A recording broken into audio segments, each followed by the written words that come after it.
હું doctor Mahendra Narvadiya, chairman of Asian bariatrics and AV plus speciality hospital અને AV plus health launch at airport.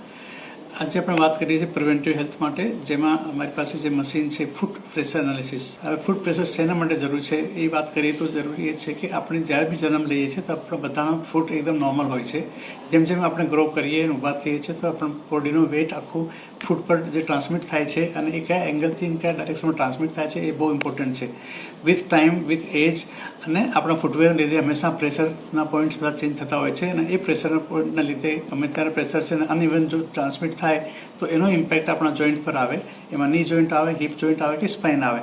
તો spine, ની joint અને હિપના જે પેનને આપણે જો અટકાવવા માટે જરૂરી છે કે આ ફૂટ પ્રેશર એનાલિસિસ કરીને આપણે ઇન્સોલ છે એની શેપ ચેન્જ કરીને આપણે ફૂટનું જે પ્રેશર છે એને ચેન્જ કરી શકીએ.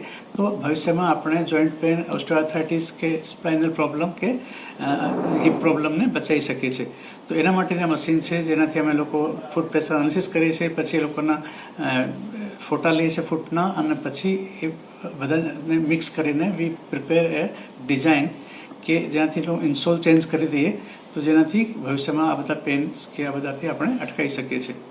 ફૂડ પ્રેશર એનાલિસિસ માટે એટલા હાઈ એન્ડ ઇન્સ્ટ્રુમેન્ટ પહેલાં હતા નહીં. હવે એક્યુરેટ એનાલિસિસ કરીને આપણે ફૂટના પ્રેશરનો મેઝરમેન્ટ કરી શકીએ છીએ અને એ પ્રમાણે એનો આખો મોલ્ડ તૈયાર થાય. 3D પિક્ચર્સ અમે લઈએ અને 3D પિક્ચર્સને ધ્યાનમાં રાખીને એના માટે એક મોલ્ડ તૈયાર થાય જે આપણે ઇન્સોલમાં ઇન્કોર્પોરેટ કરીને આપણા એ પ્રેશરના જે ચેન્જીસ છે એ આપણે ચેન્જ કરી શકીએ છીએ.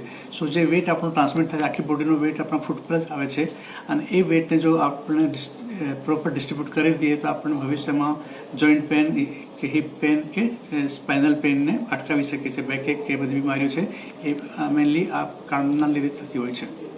આ ટેસ્ટ લગભગ 3 થી 5 મિનિટમાં થઈ જાય છે અને ઇન્સોલ છે અમે અમારે બેક ઓફિસ કે અહીંથી અમે લોકો પાછળથી એ લોકોને કુરિયર કરતા હોઈએ છીએ.